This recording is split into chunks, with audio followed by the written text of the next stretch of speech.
দেখেছে, ঠিক কিনা? আর মন্দিরে আগুন বলেন, মন্দিরে কোরআন রাখা বলেন, এই সবগুলো আওয়ামী লীগ করতো, ঠিক কিনা? আওয়ামী লীগ ছাড়া এগুলো করতো না।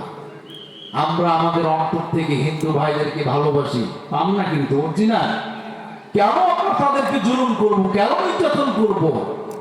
লাকুম দিনুকুম ওয়ালিয়া দিন, ধর্মের ব্যাপারে কোনো কি নেই, মানে যেটা যার যেটা মনে করবে সেটা সেই পাবে। লা ইকরাহা ফিদ্দিন, ধর্মের ব্যাপারে কোনো কি নেই, কোনো জবরদস্তি নেই। আমরা তাদের কল্যাণকামী, তাদেরকে কল্যাণ চাই, তারা ভালো থাক, সুখেই থাক, সুন্দরভাবে ঘর সংসার করুক, বাংলাদেশে তারা বেঁচে থাক, আমরা তাদের জন্য দোয়া করি, ঠিক কিনা? এই কথা বলে তারা খেপবে কেন? তারাও জানে শালারা কি জাত ছিল, ঠিক কিনা বলে? তারা কেন খেপবে? সম্মানিত বন্ধুগণ, ১৫০০ বছর আগে মন্দির শোনো, আল্লাহ পাক বলছেন, যারা সামনে এবং পিছনে প্রকাশ্যে নিন্দা যারা করবে তারা ধ্বংস পতাকা। ২০০৮ সাল থেকে আরম্ভ করে ২৪ সাল পর্যন্ত সমানে বাংলাদেশের তাওহীদ জনতার বিপক্ষে ভারতের কাছে, আমেরিকার কাছে, বিভিন্ন রাষ্ট্রের কাছে শুধু জঙ্গি বলেছ, শুধু আল কায়দা বলেছ, শুধু অনেকভাবে তাদেরকে ব্ল্যাকমেইল করেছ। তারা মুসলমান, তারা ধর্ম পালন করে, কিন্তু তাদের নিয়ে জঙ্গি বলেছ, তাদেরকে আয়াত বলেছ, তাদের বিভিন্নভাবে কষ্ট দিয়েছ। জামাত এবং বিএনপির নামে শুধু মানুষের কাছে বানিয়ে বানিয়ে কথা বলেছ। আল্লাহ পাক অবশ্যই তোমাকে ধ্বংস করে দিয়েছে। কথা মিল আছে না? এবার শুনুন,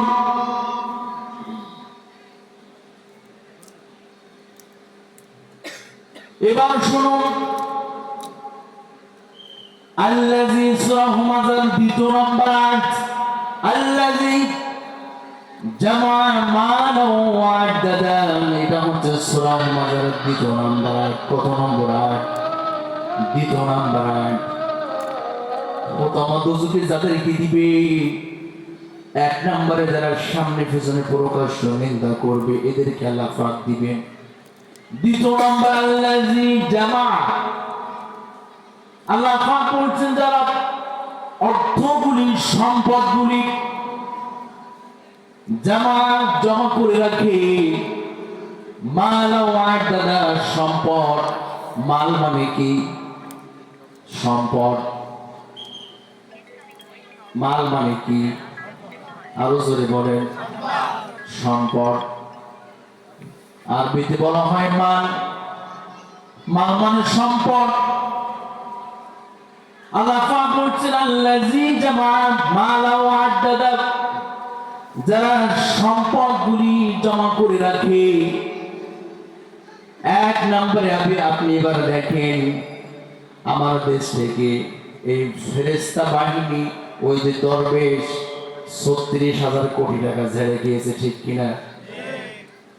আরেকজন খেয়েছে ১০,০০০ কোটি।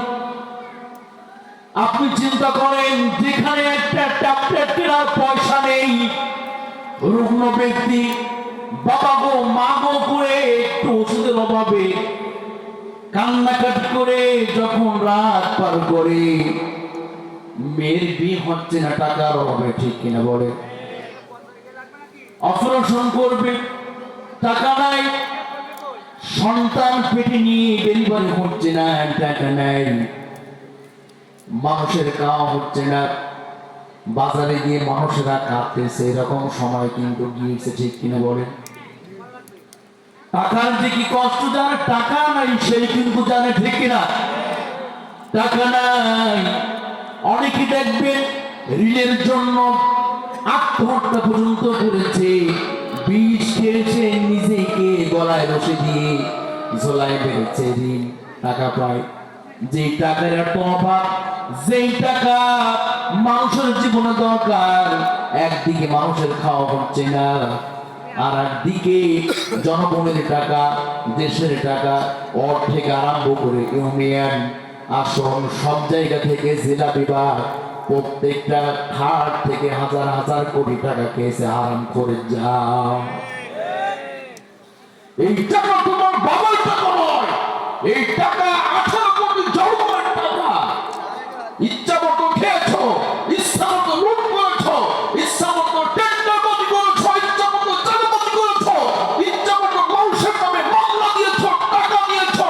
যেমন তুমি যেমন আওয়ামী লীগের দালাল ছিল, তেমন আওয়ামী লীগের এমপি মন্ত্রীর চেয়ারম্যান গুলো ঠিক কিনা বলে? সমানে মামলা, মামলার বাণিজ্য করেছে এই 16টি বছর।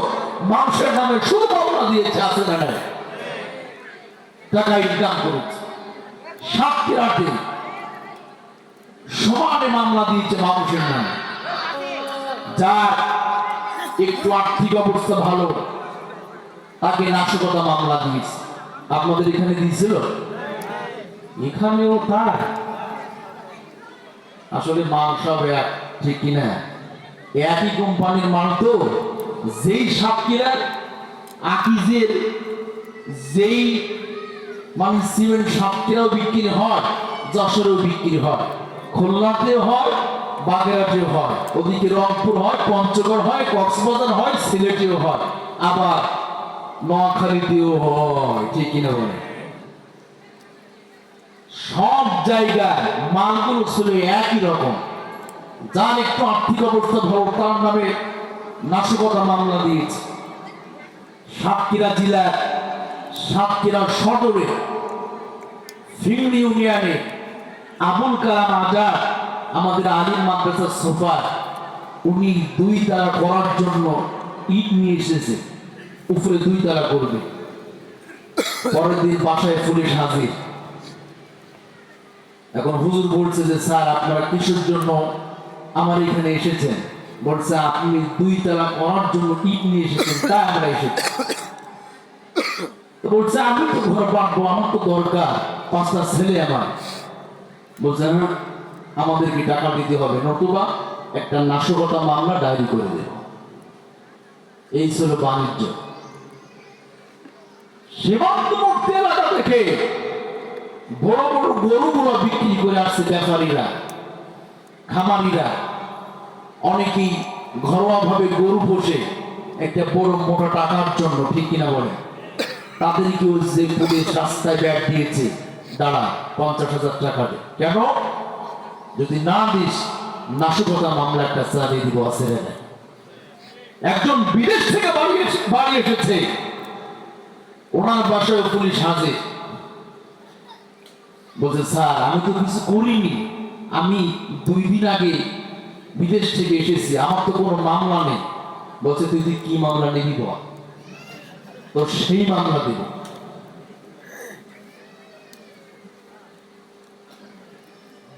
জানি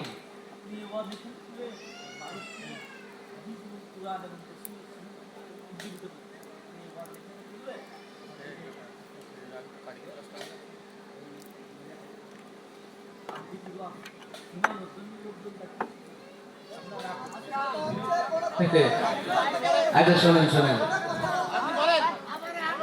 দাঁড়ান দাঁড়ান দাঁড়ান, শোনেন চাচা, শোনেন শোনেন শোনেন, চুপ করেন। ওনার মুখে সাদা দাঁড়িয়ে গেছে, উনি আমার বাবার বয়সের মতো, আমি ওনাকে শ্রদ্ধা করি, উনি কথা বলছে ঠিক আছে, কিন্তু আপনি যদি স্বৈরাচারের আলোচনা না করেন, আপনি যদি মানুষের অপরাধ নিয়ে আলোচনা না করেন, মানুষ এগুলো জানে ঠিক আছে। এই স্বৈরাচারের আলোচনা, স্বৈরাচারের জুলুম নিয়ে আলোচনা করলে তাওহীদ জনতার ঈমান জেগে ওঠে। আপনি কি জানেন? তাওহীদ জনতা সজাগ হয়, তাওহীদ জনতার ঈমানের স্পন্দন বেড়ে যায়, ঠিক কিনা? আগামীতে বাংলাদেশে কোনো নাস্তিকের জন্ম নাই, নাস্তিকের হাতে বা কোনো ক্ষমতা যাবে না।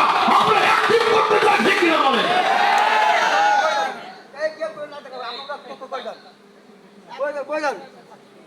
যে নির্যাতন বাংলাদেশের মানুষের উপরে করেছে, তাওহীদ জনতাকে মিথ্যা মামলা দিয়েছে, ইচ্ছামতো খুন করেছে, হত্যা করেছে, বৈষম্য বিরোধী ছাত্রদেরকে গুলি করে হত্যা করেছে,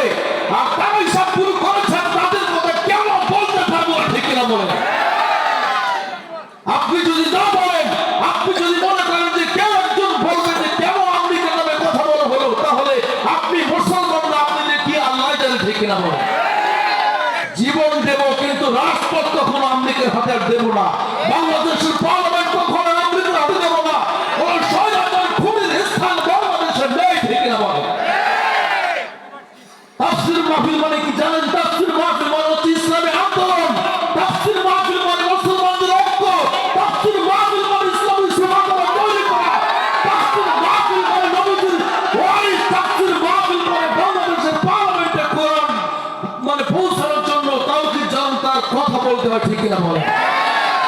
কোরআন থেকেই তো কথা বলছি, ঠিক কিনা? এগুলো তো বলতেই হবে।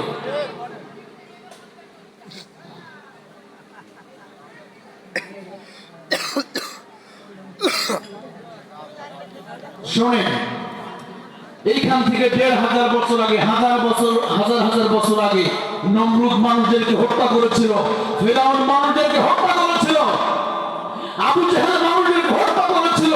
জন্মের পর থেকে কথাগুলি খুতবার মাধ্যমে শুনছি, আলেমের মুখে শুনছি, কামের পাশ করেছে, এগুলো পড়ে সেই কথা এখনো বলা যায়, বলতে হয়, ঠিক না বলেন? তাহলে ৫ আগস্টের কথা এখন এত দ্রুত ভুলে যাবো কেমন কথা আপনি বলেন এই কথাগুলি? ব্যাপার আমাকে বোঝানো লাগবে না, আমি আপনার থেকে ছোট হতে পারি, আমি আপনাকে সম্মান দিয়ে কথা বলছি। আমি যেগুলো বলছি এগুলো অবশ্যই 100% ঠিক। সাইদের মৃত্যু আমরা ভুলে নাই, নিজামের মৃত্যু ভুলে নাই, কাদের মৃত্যু আমরা ভুলে নাই, ছাত্রদের মৃত্যু আমরা ভুলে নাই। আবারও ভারতের মাঝে ক্ষমতা আসার জন্য ষড়যন্ত্র করছে, ও চান্স পাইলে ক্ষমতা আসবে। আর এগুলো বলবো না মানে কি বলেন আপনি? কি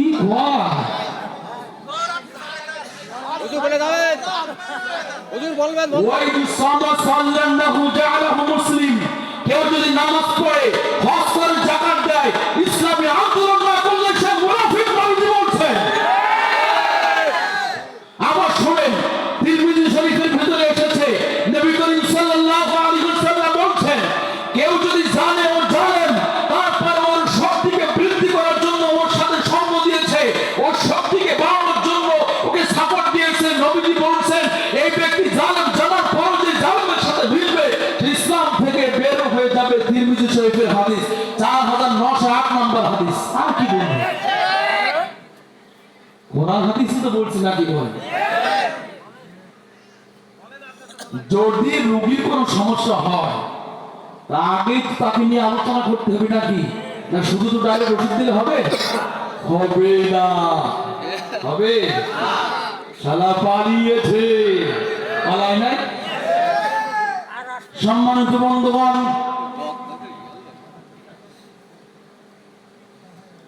আল্লাযী জামা মালাহু আদাদা, যারা সম্পদগুলি জমা করে রাখে। আজকে বাংলাদেশের ব্যাংকগুলি আপনি দেখেন, হাজার হাজার কোটি টাকা পূর্বে কাদের ছিল? ওই শালাদের ছিল, ঠিক কিনা? যেখানে ব্যাংকগুলো ব্যাংক টাকা ধরছে, টাকা দিতে পারছে না, ইসলামী ব্যাংকেও টাকা নাই, টাকার শর্ট পড়েছে। তারপরে সালুন গ্রুপ তারাও কি করেছে আপনারা জানেন, সম্পদগুলি জমা করে রেখেছে, বেনজিরের মতো নিয়ে গেছে, হারুন হারুনের মতো নিয়ে গেছে, ঠিক কিনা বলেন? সবগুলো টাকা নিয়ে গেছে। আল্লাহ পাক বলছেন, কোরআন শুনুন, আল্লাযী জামা মালা ওয়া আদাদা, যারা সম্পদগুলি যারা জমা করে রাখে, এই মালের অনেকগুলা অর্থ হয়, অনেকগুলা ব্যাখ্যা হয়। দ্বিতীয় নম্বর মালের ব্যাখ্যা হচ্ছে, আল্লাহ রাব্বুল আলামিন বলছেন, দ্বিতীয় নম্বর মালের ব্যাখ্যা হচ্ছে রাষ্ট্রের ক্ষমতার চেয়ার। দ্বিতীয় নম্বর মালের ব্যাখ্যা কি? রাষ্ট্রের ক্ষমতার চেয়ার। আজকে আলেমরা ওয়াজ করে, তাফসীর অনেকেই করতে পারে না, কথা বলেন ঠিক কিনা? শুধু শুধু জিকির, ন্যাংটা জিকির, বাবরি সুর, শালা ইসলামের চূড়ান্ত দুশমন। কি আবার গল্প করে বলে যে আমার জিকির বিবাড়িতেও বাজে, আমার জিকির ওখানে বাজে, সেখানে বাজে, তোর জিকির জাহান্নামেও বাজবে, ঠিক কিনা?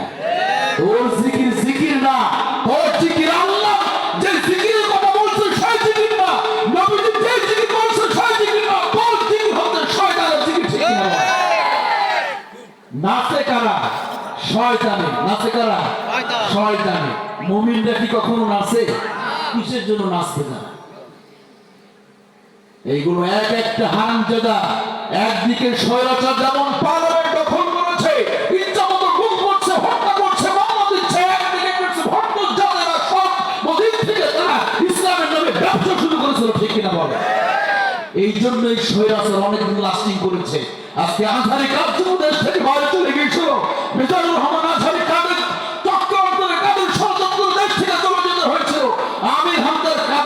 জেল খাটতে হয়েছিল, সব ফলাই ঠিক না বলে। আল্লাযী জামা মালা ওয়া আদ্দাদা। দ্বিতীয় নম্বর ব্যাপারটা হচ্ছে রাষ্ট্রের ক্ষমতার চেয়ার। আপনি দেখেন, প্রথম যখন ক্ষমতা আসলো ভারতের টিপসে সব জায়গায় কোরআন হাদিস বলতে হয়, ঠিক আছে, কিন্তু এই কথাগুলি তাওহীদ জনতার ঐক্য হওয়ার জন্য কথাগুলি প্রয়োজন আছে না নাই? আগামীতে কখনো কোন নাস্তিকের আমি জমিয়ে খাই না, ঠিক না বলেন? 2008 সালে যখন ক্ষমতা এসেছে ভারতের টিপসে বিএনপি এবং জামাতের যে সেনাবাহিনীগুলো ছিল তাদেরকে নিয়ে একটা নাটক বানিয়ে পিলখানায় হত্যাকাণ্ড করেছে, ঠিক কিনা বলেন? আপনি চিন্তা করে দেখেন, একজন লেফটেন্যান্ট কর্নেল জিনারের স্ত্রী সেও, জিনারের আর্মি একজন মেজর সেও জীবন দিয়েছে, তার পরিবার কেঁদে কেঁদে কেঁদে চোখের পানিগুলো শুকাচ্ছে, ঠিক কিনা বলেন? তাদের সন্তান কেঁদেছে, তাদের স্ত্রী কেঁদেছে, ছেলে মেয়ে কেঁদেছে, তাদের বাবা মা কেঁদেছে। নাটক সাজিয়ে ভালো ভালো যারা বিজিবি যারা বিডিআর ছিল তাদেরকে জেলখানায় 16টি বছর ধরে রেখেছে, ঠিক কিনা বলেন? একদিকে মানুষের কোরআন হাদিসের কথা শুনবে, অন্যদিকে জেলখানায় নিরাপদী নির্দোষ লোকগুলো কাঁদবে, তাদের কত তাফসীর মাহফিল করো, সারা জীবন বাংলাদেশে বলতে হবে, ঠিক না বলেন? স্বৈরাচারকে সবসময়ের জন্য মানুষের মনে রাখতে হবে কি করেছে আর কি করতে পারে, ঠিক কিনা বলেন? জি, আবু জেহেল থেকে আমি মনে করি এই নিকৃষ্ট মহিলা অনেক খারাপ। এর পেছনে লিড দিচ্ছে মোদি। এত নিকৃষ্ট আবু জেহেল ছিল না, আল্লাহ আমার সাইডে জানা চাওয়াইও পড়তে দেয় না, ঠিক না বলেন? আবু জেহেল কিছু জানার কাছে তাফসীর আল্লাহর ইসলামের জানা চাওয়াই নাস্তিক সরকার পড়তে দেয় না, ঠিক কিনা বলেন? এর থেকে আর কোনো কষ্ট আছে? যাকে জীবন দিয়েছে আমি কিন্তু কখনো তাকে দেখি নাই। সাতক্ষীরা তার জন্য সিটি কলেজ থেকে আরম্ভ করে এটা কাছে মোড় পর্যন্ত সাতক্ষীরা থানা এবং আলিয়া ওই থেকে 26টা শিবির জীবন দিয়েছে আল্লামার ফাঁসি দায়কে কেন্দ্র করে। সেই মানুষটার জানাজাও বাংলাদেশে পড়তে দেয় নাই, তাহলে ফিলিস্তিন থেকেও বাংলাদেশে তাওহীদ জনতা নির্যাতনের ছিল, ঠিক না বলে? একজন আলেমের জানাজা আমাদের ভাগ্যে নাই। যে আলেম কবরে যাওয়ার জন্য ওসিয়ত করে গিয়েছে আমার মাটি যেন খুলনার মধ্যে হয়, সেখানে আপনি তো দাওয়াত আপনাকে দাফন করতে দেয় নাই, ঠিক কিনা বলেন? এর থেকে আর কি কষ্ট হতে পারে, ঠিক কিনা? বিজিবিদেরকে অন্যায়ভাবে মামলা দিয়ে কাঁদিয়েছে, আওয়ামী লীগ এরা হচ্ছে সেনাবাহিনীদেরকে মিথ্যা মামলা দিয়ে এদেরকে হত্যা করেছে। এটা যখন করেছে সেখানেই দীর্ঘদিন ক্ষমতায় থাকার জন্য প্রথম মিশন সাকসেস করে, কথা বলেন, ঠিক কিনা? বিএনপি নেতা ইয়াদ যখনই কোন টক শোতে ভারতের বিপক্ষে কথা বললো তাকে গুম করে তাকে কেটে কেটে যমুনা নদীতে ফেলা দেওয়া হয়েছে, ঠিক কিনা বলেন? তারপর কি রাষ্ট্রের ক্ষমতার চেয়ার মালা ওয়া আদ্দাদা। কোরআন শুনুন, আমি বলছি না, আল্লাহ পাক বলছেন ইয়াহসাবু আন্না মালাহু আখলাদা। তারা বারবার গণনা করে আর এটা মনে করে যে এই সম্পদ, এই ক্ষমতার চেয়ার মনে হয় আমাকে অমর করে রাখবে। কথা কার? আল্লাহ। সম্পদ জমা করে রাখে। প্রথম নম্বর ব্যাখ্যা মালা ওয়া আদ্দাদা, রাষ্ট্রের ক্ষমতার চেয়ার। যখন পিলখানা হত্যা করলো তখনই এরা বলতেছে যে আমরা 21 সাল পর্যন্ত থাকবো। একটা গণতন্ত্র দেশে কিভাবে বলতে পারে, কথা বলেন, ঠিক কিনা? করোনার সাথে মিল আছে না নাই? মিল আছে না? তারপরে যখন দেখতেছে বিএনপি জামাত বারবার আন্দোলনে ব্যর্থ হয়ে যখনই কোনো কিছু করতে পারছে না, নেতাগুলো একদিক থেকে মিডিয়ার সামনে উল্টো পাল্টা বক্তব্য দিচ্ছে, একদিক থেকে পুলিশ যেমন নির্যাতন করছে, বিজিবি যেমন নির্যাতন করছে, সেনাবাহিনীর পর থেকে যখন মানুষ ভরসা হারিয়ে ফেলেছে, তখন স্বৈরাচার আস্তে আস্তে তখন সে মানে নমরুদের মতো শক্ত হতে লাগলো, কথা বলেন, ঠিক কিনা? তখনই কি বলতো যে 21 সাল নয় 41 সাল পর্যন্ত ক্ষমতায় থাকবো। তারপরে এমন একটা তারা কোনো সালের কথা বলতো না, তারা এই চিন্তা করেছিল আবরণকাল ক্ষমতায় আমরা থাকবো, ঠিক কিনা?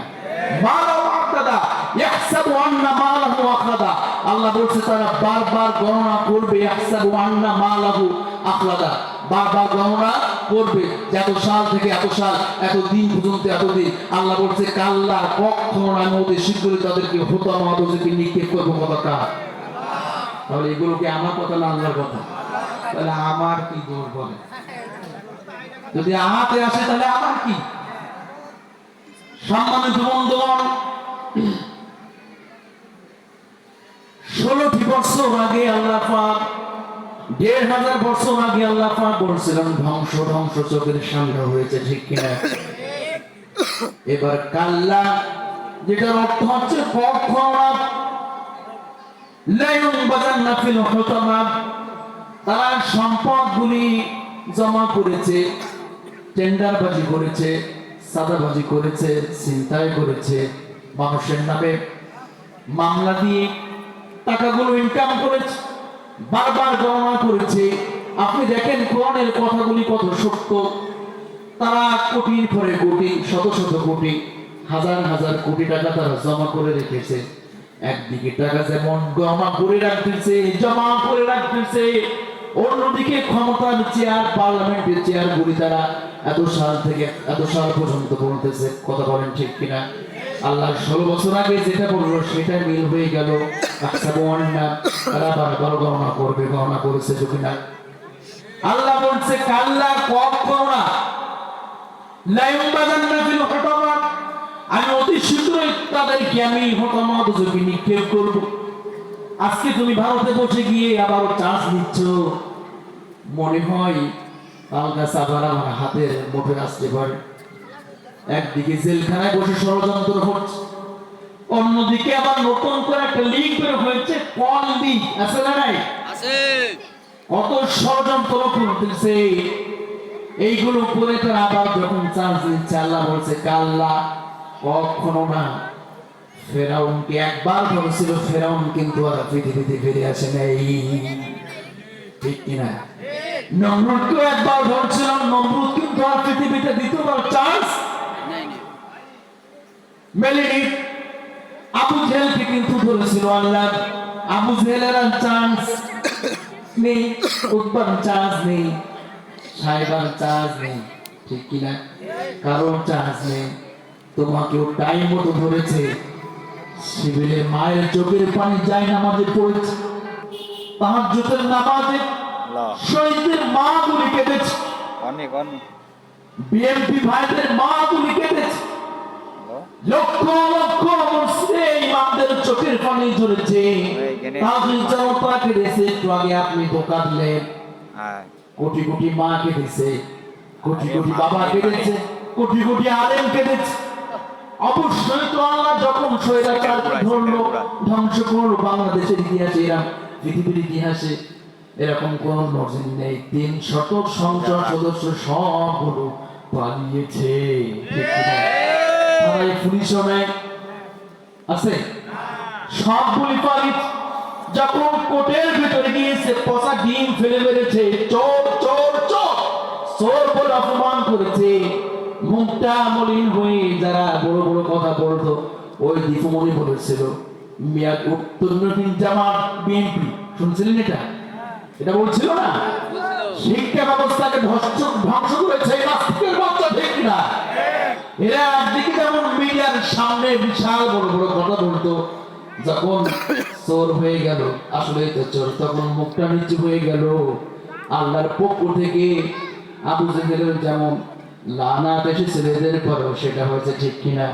তাহলে ধ্বংস হয়েছে। আমি যেটা বলছি, নমরুদের চাঁদ মেলেনি, উৎপার চাঁদ মেলেনি, ফেরাউনের চাঁদ মেলেনি। ও আপা, তোমারও চাঁদ আর মিলবে না, তোমার চাঁদ আর নেই। কাল্লা, আল্লাহ বলছে কখনো না। 30 নম্বর পারা 19 নম্বর পৃষ্ঠা 8 নম্বর লাইন, কাল্লা, কখনো না। অতি শীঘ্রই আমি তোমাকে হুতামাদকে নিক্ষেপ করবো। কথাটা এখন একটু এরকম চার্জ নিচ্ছে, কিন্তু এখান থেকে 5 বছর পর হাসপাতাল টু বাড়ি, বাড়ি টু হাসপাতাল, তখন আর খেলা হবে না, ঠিক কিনা বলেন?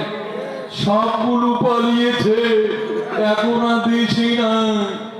আছে? তখন ওই হাসপাতালে যাবে, বাড়িতে আসবে, হাসপাতালে যাবে, বাড়িতে আসবে, এর ভিতর থেকে আল্লাহ খপ করে তোকে ধরে ফেলবে, ঠিক কিনা বল? মনে করেন মুসা আলাইহিস সালাম এবং তার বাহিনী সারা জীবন নির্যাতনের শিকার হয় নাই। ইব্রাহিম আলাইহিস সালাম সারা জীবন নির্যাতনের শিকার হয় নাই, শুধু এসেছিল। নবী এবং সাহাবীরা সারা জীবন নির্যাতনের শিকার হয় নাই, শুধু এসেছিল। বাংলাদেশের তাওহীদ জনতা এরাও সারা জীবনের নির্যাতন সইবে না, শুধু এসেছে, ঠিক কিনা? নমরুদের চাপ মেনে না, আবার বললাম এদেরও চাপ নেই। আমার সময় হয়ে গেছে প্রায়। এবার আমি বলবো কোরআনের বিরোধিতা কারা করে, এটাকে আপনারা শুনতে চান? কোরআনের বিরোধিতা কারা করে? হাদিস থেকে বলছি। আপনারা মনে হয় আজকে আমার উপর রাগ করেছেন।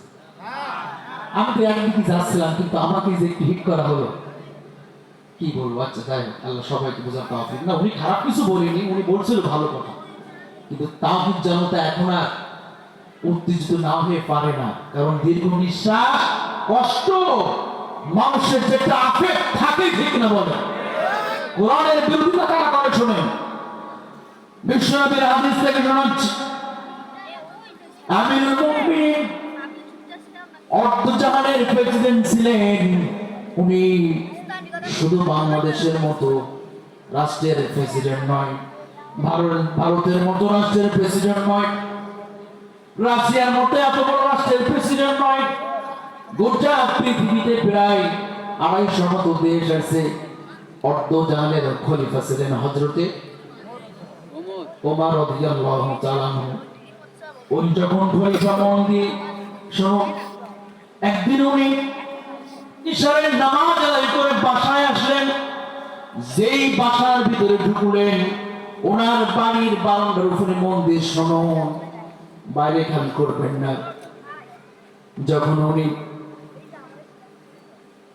ঘরে ঢুকলেন, ঘরে যখন ঢুকবেন, ইশারের নামাজ আদায় করে আমিরুল মুমিনিন বাড়িতে আসলেন। হঠাৎ করে ওনার বাড়ির বারান্দার সামনে দেখলেন একটা শিশু হত্যা করা হয়েছে এবং তার লাশ টুকরা টুকরা টুকরা করে তার বাড়ির সামনে রাখা হয়েছে। কথাকে শুনছেন? উনি অবাক হয়ে গেলেন। কোরআনের পার্লামেন্ট তৈরি করেছি, কোরআনের বিচার বিভাগ তৈরি করেছি, কোরআনের সমাজ ব্যবস্থা কায়েম করেছি, কোরআন দিয়ে রাষ্ট্র চালাই, কোরআন দিয়ে রাজনীতি করি, কোরআন দিয়ে অর্থনীতি চালাই, কোরআন দিয়ে সব কিছু করি। রাষ্ট্রে কোরআন থাকার পরেও আমি প্রেসিডেন্ট, আমার বাড়ির বারান্দার সামনে একটা মাসুম শিশুকে হত্যা করে রেখে গিয়েছে। কার এত বড় সাহস? কথাটি শুনছেন? আমিরুল মুমিনিন প্রচন্ড চিন্তা করতেছেন, কে করবে কাজ। উনি অবাক হয়ে গেলেন, আশ্চর্য হয়ে গেলেন। গোয়েন্দা বিভাগের সকল কর্মকর্তাদেরকে ডাকলেন, ডেকে বলছে, আমি কোরআনের পার্লামেন্ট তৈরি করেছি। বলছে হুজুর তাই করেছি। বলছে কোরআনের সমাজ। বলছে ঠিক আছে, কোরআন দিয়ে বিচার করি। বলছে ঠিক আছে। বলছে তারপরে হত্যা করে রাখলি না রাখলি, আমি আমিরুল মুমিনিন, আমি প্রেসিডেন্ট, আমার বাড়ির বারান্দায় রেখেছি। কার এত বড় সাহস? খোঁজ নাও, দেখো কে করেছে এই কাজ। গোয়েন্দা বিভাগের কঠিন ভাবে যখন আদেশ দিলেন, এই আদেশ টাকা দিলে ঘুরবে না, বড় বড় বান্ডেল নিয়ে চার্জশিট করে যাবে না, আসার আগে বলবে না আমরা তোমার বাসা আসতেছি, নেতা পান বাগান দিয়ে ছোট, এরকম কোনো বাহিনী না, ঠিক না বলেন? সেদিন বগুড়ায় মাহফিলে গিয়েছি, করিম ভাই নামে একজন লোক, আমলি কোর্ট মামলা হয়েছে। আমাকে বলছে হুজুর অনেক বেকায়দা আছে, একটু দম করে। আমি বললাম কিসের বেকায়দা আছেন? বলছে হুজুর আমলি করতাম, মনে মনে লাগে মর, আমলি করো আর দোয়া চাও আমাদের কাছে। এমন দোয়া করবো অতি দূরতে ফেরত যেন ধরে। লোকটা ভালো লোক, দোয়া করবো কিন্তু এই দোয়া নেই, দোয়া না। ঠিক আছে, এটা তো এমন না বাসায় বলছে হুজুর আজকে আমাকে ধরতে আসতে চেয়েছিল, এসে আমাকে ফোন দিয়ে বলছে করিম ভাই, এটা উপশহরের একটা লোক করিম নামে লোক, বলছে আপনার বাসায় আসার জন্য বলা হয়েছে, ওসি সাহেব বলেছে আপনি সরে যান। হযরতে ওমর রাদিয়াল্লাহু তাআলা আনহুর প্রশাসন তো এমন ছিল না।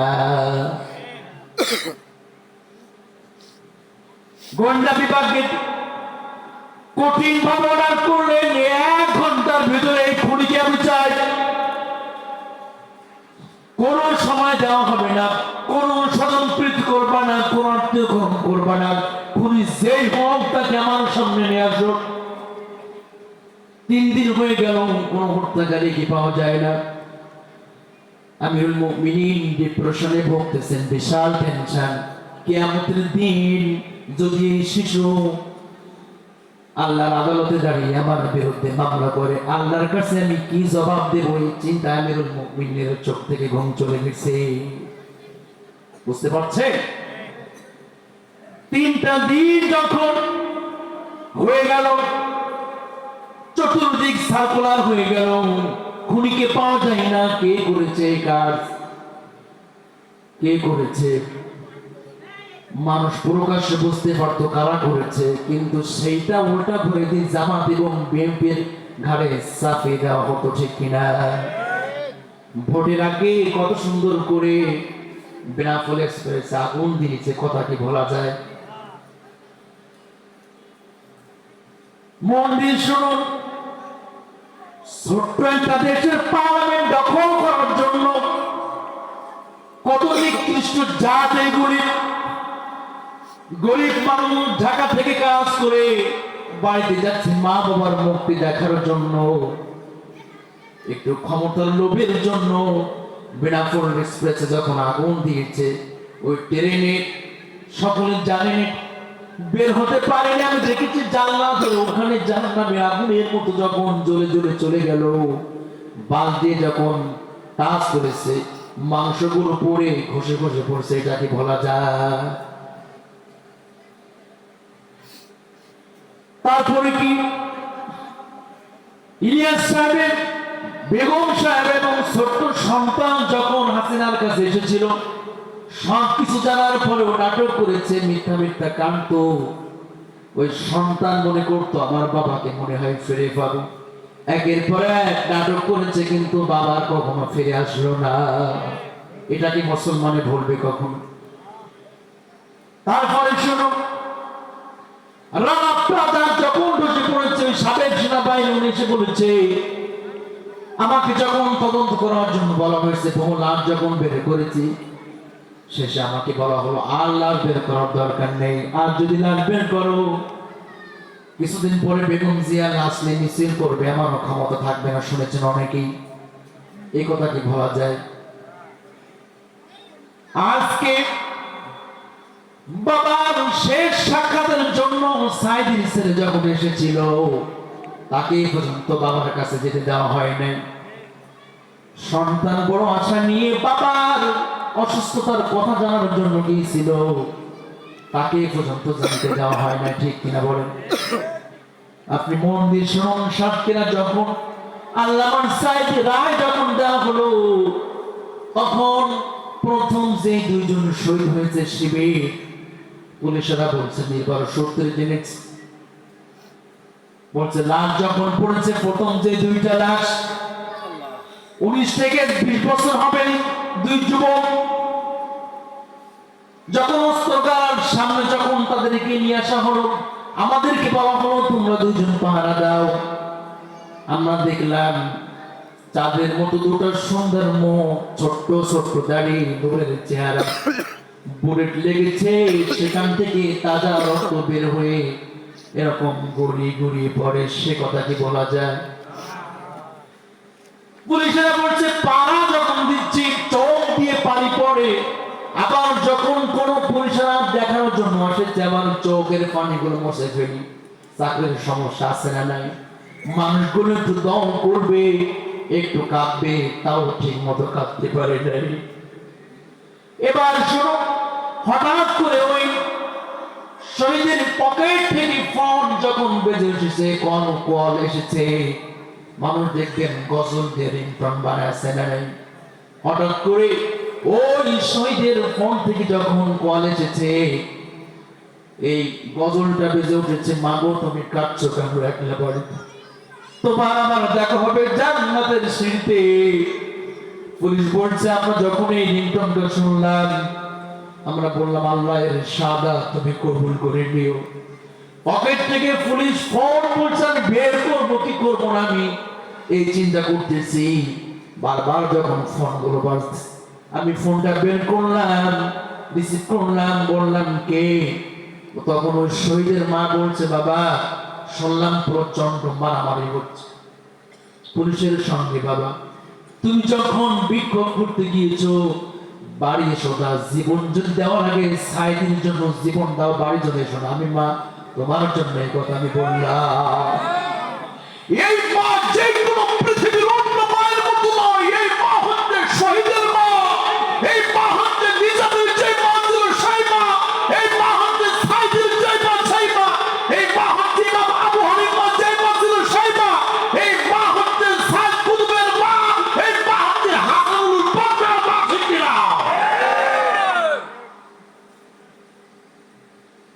বিশাল ভাগ্যের ব্যাপার শহীদের মা হওয়া। কিয়ামতের দিন যখন উলঙ্গ হয়ে ঘুরে বেড়ানোর জন্য ফেরেশতারা ধরে ফেলবে, মাথায় কাফন নয় তার জন্য যেমন ধরে ফেলবে, অপরদিন কাম করার জন্য তার জন্য তাকে ধরে ফেলবে, স্পা সেন্টার আবাসিক পরিচালনা করার জন্য যখন মেয়েদেরকে ধরে ফেলবে, ওই সময় এই শহীদদের মাদেরকে ফেরেশতারা স্বাগত দিতে দিতে আল্লাহর জান্নাতে নিয়ে যাবে। ঠিক কিনা? জীবনে কি করবেন বেঁচে থেকে? মুসলমানের জীবন মানে সংগ্রাম, মুসলমানের জীবন মানে আল্লাহর জান্নাত নেওয়ার জন্য জান এবং মাল বিক্রি করে দেওয়া। ঠিক কিনা? 11 নম্বর পারা 3 নম্বর পৃষ্ঠার 11 নম্বর লাইন, ইন্নাল্লাহ তারা মিনাল মুমিনিনা আনফুসাহুম ওয়া আমওয়ালাহুম বিআন্না লাহুমুল জান্নাহ। ঠিক কিনা? কে বলছে? আল্লাহ পাক বলছে। আমিরুল মুমিনিন উনি বলছে আমি যখন চিন্তা করতেছি কিয়ামতের দিন আল্লাহর সামনে দাঁড়িয়ে কি কথা মনে আসছে, কি জবাব দেব আল্লাহর কাছে? এই শিশু যদি আমার বিরুদ্ধে মামলা করে আমি কি জবাব দেব? 3 দিন হয়ে গেল, কোন খুনিকে পাওয়া যায় না। একের পর এক চাপ দিচ্ছেন প্রশাসনের বাহিনীদেরকে, গোয়েন্দা বিভাগের বাহিনীদেরকে চাপ দিচ্ছেন, কি করছো দ্রুত বের করো।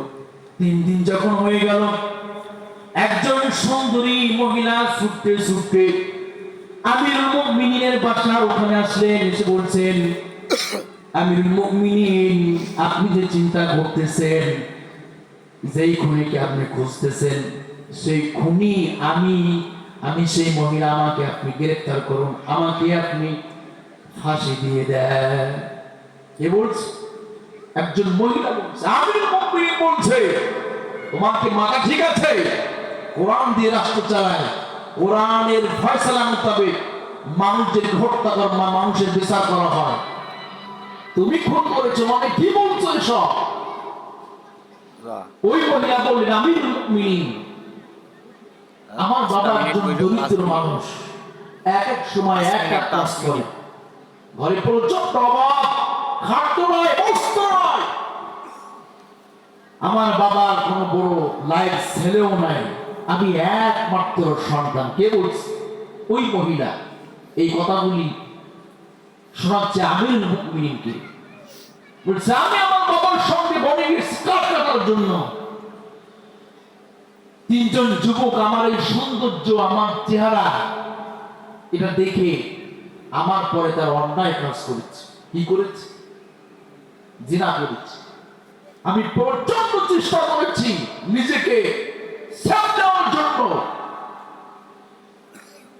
কিন্তু তাদের সাথে আমি পারি নাই। তারা আমার সঙ্গে অন্যায় কাজ করেছে, আমার পেটে সন্তান আসলো। কথাটি শুনছেন? আমার পেটে সন্তান চলে এসেছে, ধীরে ধীরে সন্তান আমার পেটে বড় হচ্ছে, সন্তান ভূমিষ্ঠ হলো, আমার উদর থেকে সন্তানের জন্ম হলো, আমি হলাম ওর মা। সন্তান যখন বড় হচ্ছে ধীরে ধীরে আমার মন চলে গেল সেই কোরআনের আয়াতের দিকে। অতুল্লিম বাদা যালিকা জানিম, 29 নম্বর পারা 4 নম্বর পৃষ্ঠা 4 নম্বর লাইন সূরা কলাম। আল্লাহ পাক বলছে, যাদের জন্ম বৈধ, যাদের রক্তের সমস্যা, তারাই সর্বপ্রথম পৃথিবীতে আল্লাহ রাসূলের বিরুদ্ধে, ইসলামের বিরুদ্ধে বড় হয়ে কথা বলবে। কথা আল্লাহ আমার বাচ্চার আয়াতের কথা মনে করছে, আমি মনে করছি আমার পেটে ধারণ করে এই সন্তানের মা আমি, আমার মাধ্যমে সন্তানের জন্ম হয়ে সর্বপ্রথম আমার আল্লাহর বিরুদ্ধে, আমার রাসূলের বিরুদ্ধে, আমার ইসলামের বিরুদ্ধে কথা বলবে। আমি সহ্য করতে পারলাম না, আমি তাকে হত্যা করে ফেললাম। যে আমি যাকে জন্ম দিয়েছি এই সন্তানকে আমি আমার আল্লাহর বিরুদ্ধে কোনো কথা বলতে দেব না। কথা বলেন ঠিক কিনা? আমি ওকে হত্যা করে ফেললাম। হত্যা করে আমি আপনার বাড়ির বারান্দা রেখে গেলাম। আপনি যখন সার্কুলার করলেন খুনিকে ধরো, খুনিকে ধরো, যখন খুনিকে পাওয়া যাচ্ছে না, আমি ইচ্ছা করলে পালিয়ে থাকতে পারতাম, কিন্তু আবার মন চলে গেল আবার সে আয়াতের দিকে। কুতিবা আলাইকুমুল কিসাসু ফিল কতলা, 2 নম্বর পারা 6 নম্বর পৃষ্ঠার 1 নম্বর লাইন। হত্যার বদলে কি? হত্যা। হাদিসে আছে কেউ যদি দুনিয়াতে কোনো অন্যায় করে, সেই দেশের সরকার যদি সেটার বিচার করে, কিয়ামতের দিন আল্লাহ ওই বিচার করবেন না। সুবহানাল্লাহ। আপনি যদি কাউকে হত্যা করেন, যদি আপনাকে ফাঁসি দেওয়া হয়, তাহলে কিয়ামতের দিন আল্লাহর এই বিচারটা করবেন না। এটা হাদিসের কথা। আমিল মুমিনিন, আমি চিন্তা করলাম হত্যার বদলে হত্যা। আমি মনে করলাম আমার বিচারটা দুনিয়াতে হয়তো কিয়ামতে আমি বিচার চাই না আল্লাহর কাছে। আমি চলে এসেছি, আপনি আমার বিচার করেন, আপনি আমাকে শেষ করে দেন পৃথিবী থেকে, আমি অন্যায় করেছি। আমিরুল মুমিনিন বললেন, ঠিক আছে, তাহলে তুমি যখন সবকিছু বলেছো, স্বীকার করেছো, কোরআন দিয়ে যেহেতু বিচার বিভাগ তৈরি করেছি, তাহলে তুমি রেডি হও, তোমাকে এখনই হত্যা করে দেওয়া হবে। ফয়সালা কার? আল্লাহ। ওনাকে যখন ফাঁসি দেওয়ার জন্য, ওনাকে যখন মারার জন্য যখন জল্লাদ রেডি হচ্ছে, এই খবর রাষ্ট্রের সারা জায়গায় চলে গেল, সবাই জানতে পেরেছে। ওই 3 জন যুবক এক জায়গায় হয়েছে, বলছে, ভাই সেই যে মহিলার সঙ্গে অপকর্ম করেছেন, সেই মহিলাকে আজকে পৃথিবী থেকে সরাই দেওয়া হচ্ছে। দোষটা ওর ছিল না, দোষটা ছিল আমাদের, ঠিক কিনা? আজকে দেখো, একজন নির্দোষ মহিলার সঙ্গে অপকর্ম করলাম, তার সঙ্গে জিনা করলাম, তার পেটে বাচ্চা ধরাই দিলাম, আর তাকে আবার জীবন দিতে হচ্ছে। চলো না, বিচার তো একদিন আল্লাহ সব করবেন। তার থেকে আমিরুল মুমিনিনের কাছে যে স্বীকার করি, বিচারটা দুনিয়াতে হয়ে যায়, পরকালে অন্তত বেঁচে যায়। আমিরুল মুমিনিন যখন ওই মহিলাকে হত্যা করার জন্য যখন রেডি হচ্ছে, তখন 3 জন যুবক ছুটতে ছুটতে আসে, এসে বলছে, হত্যা করবেন না, হত্যা বন্ধ করুন। আমরাই হলাম অরিজিনাল আসামি, আমরা হলাম দোষী, ওর কোনো দোষ নাই, আমাদেরকে হত্যা করুন, আমাদেরকে বিচার করুন। আমিরুল মুমিনিন বললেন, তোমরা আবার কারা? তখন বললেন, বনের ভিতরে যে 3 জন যুবকের কথা নিশ্চয় আপনি শুনেছেন, আমরা সেই 3 জন যুবক, আমরা অন্যায় করেছিলাম। আমিরুল মুমিনিন, কোরআনের যে আয়াতের ফয়সালা আছে, আপনি আমাদের বিচার করে দেন। আমিরুল মুমিনিন বললেন, ঠিক আছে, 4 জন রেডি হও। 4 জনকে কোরআনের ফয়সালা অনুযায়ী বিচার করে দেওয়া হবে, 4 জনকে বিচার করে দিলে। সুবহান। তাহলে আমাদের দেশে বিভিন্ন সময় দেখা গিয়েছে বক্তা কথা বলছে, পিছন দিক থেকে করে ঠেলে উঠেছে, আছে না নাই? আছে। আচ্ছা, আমাদেরকে বলছে ওয়াজ এইভাবে করেন, এইভাবে করেন, এটা বলা যাবে না, এটা বলতে হবে। হ্যাঁ, শেখ মুজিবের নামে দোয়া করেন, শেখ হাসিনার নামে দোয়া করেন। মাদ্রাসায় পড়ছে আমরা, স্টাডি করছি আমরা, আমি কোরআনের হাফেজ হয়েছি 6 মাসে। আপনি আমাকে কোরআনের একটা শব্দ ধরলে আমি সেখান থেকে পড়তে পারি ইনশাআল্লাহ, আমার এত মনে আছে। আমরা মাদ্রাসায় পড়ছি, আমরা স্টাডি করছি, আমরা গ্রামার শিখছি, আমরা হাদিস পড়ছি, এটা শোনানোর জন্য বলছি না। আর আমাদেরকে যদি হেরোইন খোর, মালখোর, ফেন্সিডিল খোর, বটকার, জিনাকার, সম্পদ লুণ্ঠনকারী, টেন্ডারবাজ, চাঁদাবাজ, এরাই যদি বলে কোরআনের তাফসীর গুলো এইভাবে করো, দেখি মেনে নেওয়া যায়? 16টি বছর ধরে বাংলার জমিনে এইভাবে নেতারা আলেমদেরকে তাফসীর শিখিয়েছে, ঠিক কিনা বল? ঠিক। আলেমগুলো স্টেজে হক কথা বলতে পারে নাই, মুসলিম ইমামগুলো বলতে পারে নাই। এই তো যশোরে, আপনাদের যশোরে সায়েদির জন্য দোয়া করে সেই ইমামকে মানে মারা হয়েছিল, ঠিক কিনা বলেন? মনে আছে? এই তো আপনার নাবালনের নিচে। এই হচ্ছে দেশের পরিবেশ ছিল, ঠিক কিনা বলেন? নেতারা কথা বলতে দেয় নাই, ইচ্ছা মতো নেতারা ধরাই দিয়েছে। নতুন মসজিদে এক ইমাম এসেছে, ইমাম, নতুন ইমাম।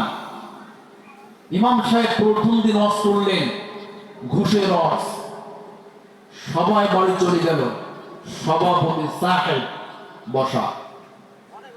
ইমাম সাহেব প্রথম দিন এসেই, তুমি আমার পিছনে কাঠি মারা শুরু করেছো মসজিদ ভরা লোকের সামনে, হা হা হায় রে, কি করলাম আমি?